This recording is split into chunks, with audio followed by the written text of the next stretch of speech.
Welcome to Morac World. En fait, il y a des cons un peu partout, voilà. Ça, c'est un prototype exprès pour vous que je vous ai amené là. Hein. Vous allez l'amener à Charabeu jusqu'à Lausanne. Parce que je suis assez vieux pour m'en foutre un peu. Bah, c'était une belle soirée, voilà. On va pas se le cacher, il est très très tôt. Morax is back. L'invité du matin. Et ce matin, j'ai le plaisir de recevoir Pierre-Yves Maillard, président de l'Union syndicale suisse, élu au Conseil des États en tant que représentant vaudois et figure de proue du Parti socialiste en Suisse romande. Il a réalisé un véritable exploit en remportant son élection au premier tour avec un score exceptionnel, obtenant ainsi une majorité absolue des suffrages, reléguant son adversaire Pascal Broulis à la deuxième place. À 55 ans, le nouveau conseiller aux États a récemment affirmé qu'il n'envisageait pas de se porter candidat au Conseil fédéral. Je suis ravi de l'accueillir sur ce plateau, Pierre-Yves Maillard. Bonjour. Bonjour Pim. Bonjour. Je peux dire les deux ? Comme vous voulez. Oui. Bienvenue en tout cas sur M le Média. Merci d'être avec nous. Dans quel état d'esprit êtes-vous là aujourd'hui, en ce moment, avec tout ce qui s'est passé ? Est-ce que vous dormez un petit peu quand même ? Est-ce que vous arrivez Ce week-end, j'ai un peu récupéré, ouais. Ouais. Non, c'était évidemment une belle élection, une belle campagne. Je suis aussi très heureux que le Parti socialiste ait gagné un siège au national et puis fait 5% de plus. Ça, c'était nécessaire parce qu'on s'était un peu affaibli au cantonal et précédemment aussi au fédéral. Donc, c'était le moment de rebondir et puis de rebondir sur des thèmes vraiment classiques du mouvement socialiste ou social-démocrate, c'est-à-dire le pouvoir d'achat, les rentes, les rentes AVS, les salaires, les loyers, les primes maladie, pour qu'on retrouve vraiment ce qui fait notre ADN, en quelque sorte, notre mission, c'est d'essayer de faire que les gens puissent vivre mieux de leur travail, puissent faire des projets, avoir confiance en l'avenir. C'est ça qu'on va essayer de faire maintenant, avec un peu plus de force, même si malheureusement, au plan suisse, l'UDC a progressé, donc ça va être difficile. Justement, quel est le constat que vous faites ? Parce que là, c'est effectivement, vous êtes le grand gagnant de la gauche, j'ai envie de dire. Là, la droite a quand même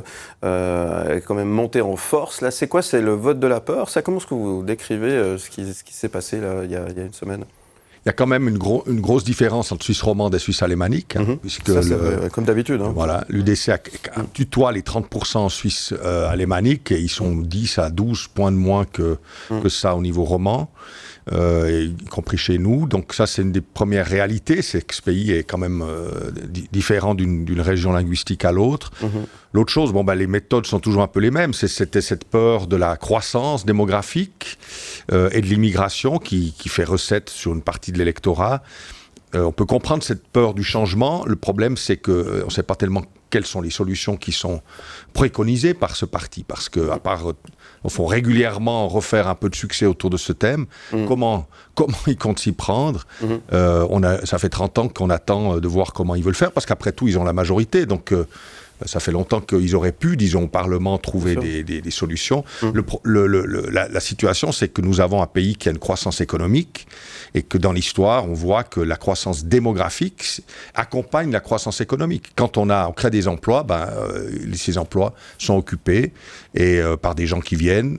Et puis, quand on a des phases de récession, alors c'est là que la croissance démographique stagne, plutôt qu'il n'y a plus de croissance. Il y a plus de croissance, ouais. Et parfois même des périodes de recul de la population, elles sont rares, mais c'est arrivé dans l'histoire.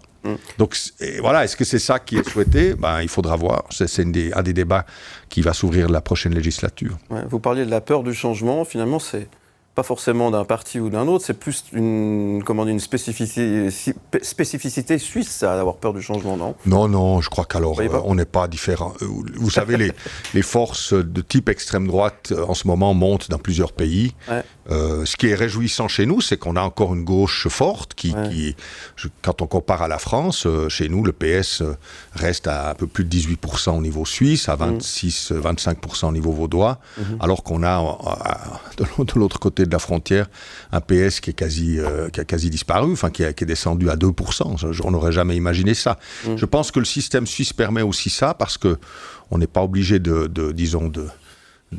d'assumer comme ça tout le pouvoir, c'est un pouvoir partagé, donc ça permet de freiner un peu les évolutions trop brutales.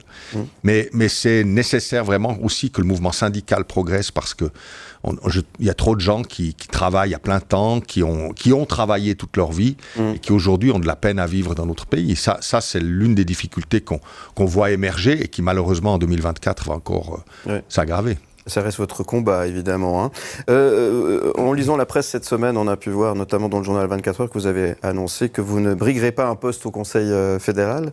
Pourquoi cette décision ? Vous avez le vent en poupe, ça serait peut-être le moyen de pouvoir aller... Ouais. Non ? Oui, on le vend en poupe auprès de la population ou auprès du Parlement dont les 3/4 sont à droite, c'est pas la même chose.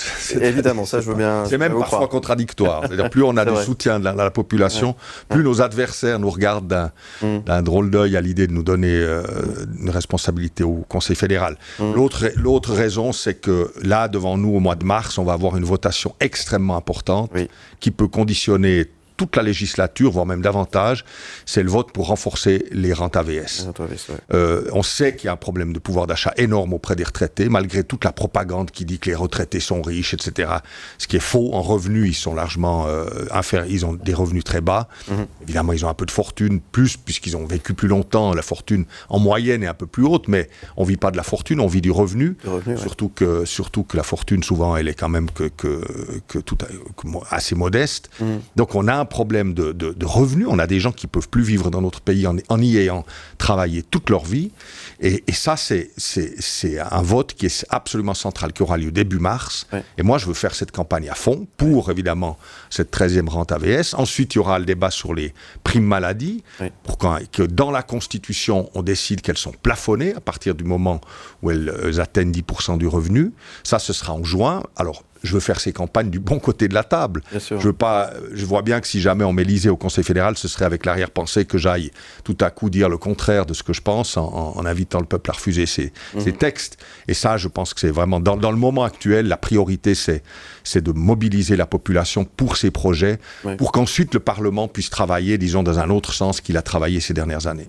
Là, il y a du pain sur la planche, Pierre-Yves Maillard, parce que là, tout le monde est un peu tendu, c'est un peu anxiogène ce qu'on est en train de vivre en ce moment. On nous parle d'augmentation des transports, on nous parle d'augmentation de l'électricité, de l'assurance maladie, on nous dit qu'on va serrer la vis, notamment pour l'AVS. Il y a énormément de choses, ça devient extrêmement compliqué. Là, vous allez avoir des semaines bien chargées. Là, Ouais. On votera aussi en mars sur l'initiative du PLR qui demande la retraite à 66 ans et d'inscrire dans la Constitution un mécanisme qui ferait que l'âge de la retraite augmente toujours plus en fonction de l'espérance de vie.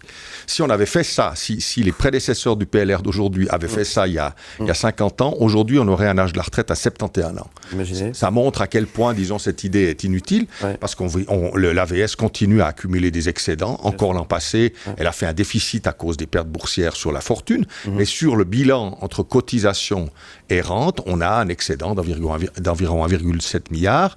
On va payer 2 milliards de TVA en plus cette année. Ça finance cette 13e rente, en tout cas pour un certain temps. Après, il y a parfois des petits ajustements au niveau des cotisations à faire, mais qui sont modestes. Et donc, il n'y a aucune raison d'avoir cette peur. En fait, la peur est utilisée systématiquement pour affaiblir ce qui redonne à ceux qui travaillent une part de la richesse produite. On utilise toujours cette peur. Si nos prédécesseurs avaient eu la même mentalité, ils n'auraient même pas créé l'AVS. Parce qu'ils auraient aussi regardé 30 ou 40 ans plus tard, est-ce qu'avec les mêmes niveaux de cotisation, on y arrivera ? Ben non, il fallait parfois les adapter, mais ça s'est fait dans l'histoire. Et on voit bien que ce pays a prospéré en même temps qu'il améliorait la protection sociale. Donc c'est cette peur qu'il va falloir combattre, effectivement. Et puis ces faux arguments qui sont assénés par des milieux très puissants, qui ont beaucoup de moyens. On va revenir dans un instant pour parler de ce sujet avec vous, Pierre-Yves Maillard. Merci d'être avec nous ce matin. Welcome to Morac World. L'invité du matin. Et mon invité ce matin, Pierre-Yves Maillard. Merci d'être avec nous, Pierre-Yves Maillard, pour parler de tout ce qui va se passer et du pain qui est sur la planche, on le disait tout à l'heure. Si vous aviez une baguette magique là maintenant, cling, qu'est-ce que vous feriez, Pierre-Yves Maillard, avec ? À l'échelle suisse, une caisse unique et sociale pour l'assurance maladie, puis à l'échelle du monde, un peu plus de paix. Je crois que les guerres puissent, si possible, s'arrêter. Avec une baguette magique, ce serait facile. Ce serait bien, effectivement. Pour revenir à la caisse unique, c'est la solution, selon vous, la solution qui permettrait de... Évidemment. On a même maintenant des autorités qui nous disent qu'une partie de la hausse de primes, entre 1 et 2%, donc à peu près 20% de la hausse, c'est simplement dû au changement de caisse. Et au fait que en changeant de caisse, les gens vont chercher une prime plus basse, donc forcément, il faut anticiper ça. Donc là, on doit annoncer une hausse de prime supérieure pour anticiper le fait que, en fait, dans les financements, ça va pas être au niveau attendu. Et puis, en plus de ça, ça génère des coûts énormes, parce que changer de caisse, c'est chaque fois une mutation dans l'ancienne caisse, dans la nouvelle, donc plus d'1 million de changements de caisse fois 200, 300 francs par acte de mutation. Vous voyez bien, ça peut faire jusqu'à un demi-milliard de coûts administratifs dont on ne voit pas tellement la plus-value, qui serait mieux investi en salaire et en poste d'infirmière, de soignant. Donc, bien sûr que c'est la solution. Ça fait longtemps qu'on le dit. Malheureusement, il y a eu 2 occasions de voter ce texte et c'est ce qu'on constate, c'est qu'il faut que le peuple profite des initiatives pour pouvoir orienter le système. Et c'est la démocratie directe. Il ne faut pas se laisser trop impressionner par les propagandes qu'on voit pendant les campagnes. Et pour ça, il faut que les gens aient voté. Oui. C'est ce que vous disiez aussi. Le changement va passer par les urnes. Oui. Mais pour ça, il faut que les gens aient voté. Là, ils ont quand même un peu de peine à se réveiller à ce niveau-là. Qu'est-ce qu'on peut faire alors pour que les gens se bougent ? Continuer à communiquer, expliquer. Je pense que j'espère que la votation de mars sera très suivie. C'est tellement simple. C'est vraiment une question simple et il faut donner une orientation. J'espère que qu'on va dépasser les 50%. Il faut en plus pas oublier que non seulement on n'a pas toujours une majorité de gens qui ont le droit de vote qui vont voter, mais il y a aussi tous ceux qui n'ont pas le droit de vote. Et ça, c'est une population qui travaille. C'est des gens si on regarde dans nos régions sur tous ceux qui travaillent, on est à 35-40% de gens qui n'ont pas le droit de vote. Donc si en plus les 60-65% qui ont le droit de vote, il n'y en a qu'une moitié qui va voter, vous voyez que par rapport à la population active, la démocratie repose sur une base toujours plus faible. Donc c'est important quand on obtient le droit de vote de l'utiliser. Tout n'est pas toujours fait pour faciliter les choses. Ça paraît compliqué, ça l'est beaucoup moins que ça en a l'air, mais pour ça, il faut s'informer. Et surtout les gens à revenus modestes. On voit que les communes où les revenus sont plus bas ont des taux de participation systématiquement plus bas.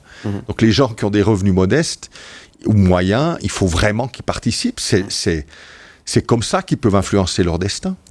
Mais ils se disent, ce qu'on disait tout à l'heure, et ils disent, oui, mais quand on vote, de toute façon, c'est le contraire qui est voté de l'autre côté de la frontière des Rushdie. C'est le constat qui est fait quand même. Donc ça va pas pour améliorer les choses. On a l'impression de faire pour rien, c'est ça le problème. Mais c'est quand même la seule solution. C'est quand même la seule solution. Je ne vois pas d'autre. Et une caisse romande, ça arrive qu'on puisse gagner. Je veux dire, on a quand même dans ce pays... si on prend sur une longue période, la situation des gens s'est quand même améliorée. Quand je pense à la vie qu'a connue mon grand-père, c'était lui, en tout cas, il n'avait jamais envie de revenir dans le passé. Il disait, moi, le bon vieux temps, je ne sais pas ce que c'est. Parce qu'il avait connu des situations où il y avait la faim, où il n'y avait pas de protection sociale. L'AVS n'existait pas, la protection... Quand on pouvait plus travailler de ses bras, on était menacé par la faim, y compris en Suisse. Donc si on regarde la longue durée, on a fait des progrès. Et on en a fait encore aussi. Dans le canton de Vaud, par exemple, on a pu, entre les prestations complémentaires pour famille, augmentation des allocations familiales, plafonnement des primes, on a fait des progrès parce que, ma foi, les gens ont voté pour la gauche en l'occurrence, mais et je dois dire qu'en Suisse alémanique, les résultats du PS ont aussi été, on a eu presque 4% de croissance à Zurich, à Berne, donc voilà, c'est du travail, ça se fait pas du jour au lendemain, mais dans la longue durée, si on est constant et si on participe à la démocratie, on arrive à des résultats. La prospérité de la Suisse est-elle menacée selon vous aujourd'hui ? Oui, bien sûr que si on se compare, on s'en sort mieux, notamment parce qu'on a un système plus démocratique. Je pense que c'est une des raisons du fait qu'on ne fait pas toutes les bêtises que font parfois des grands pays voisins. Par exemple, libéraliser complètement le marché électrique.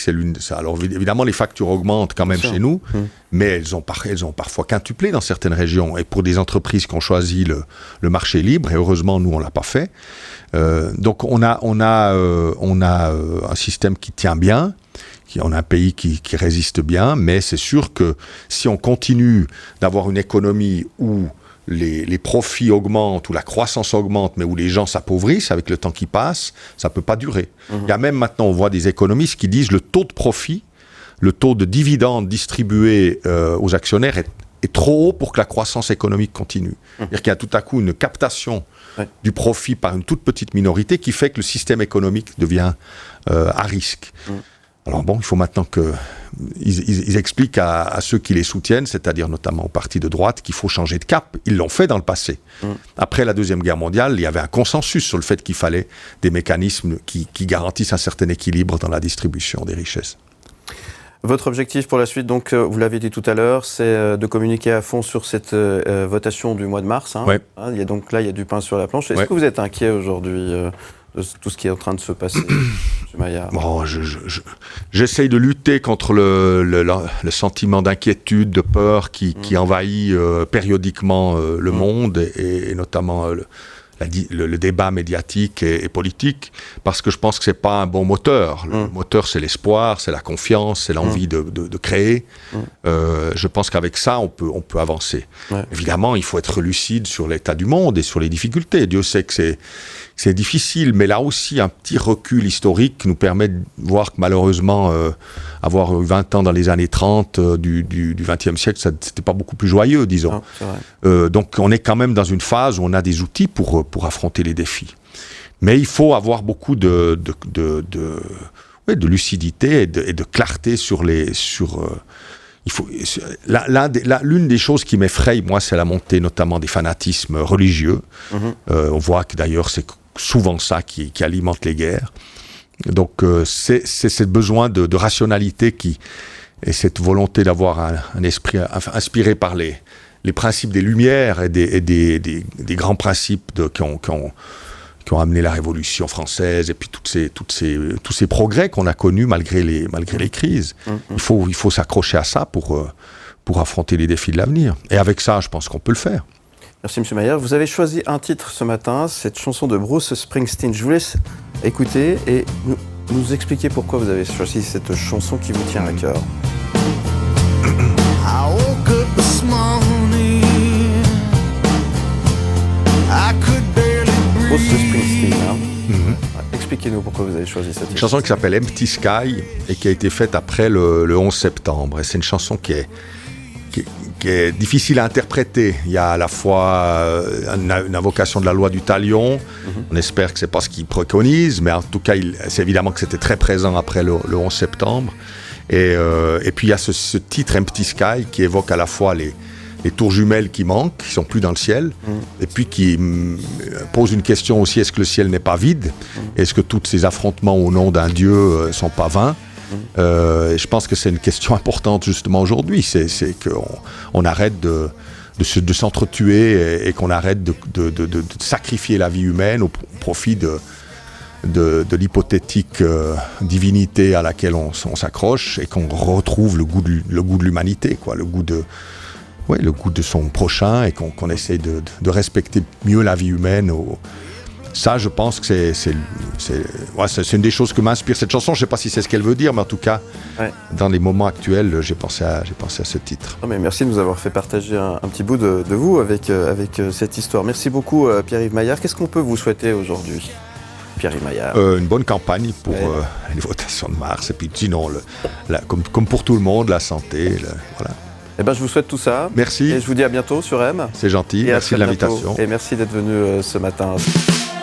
M Media.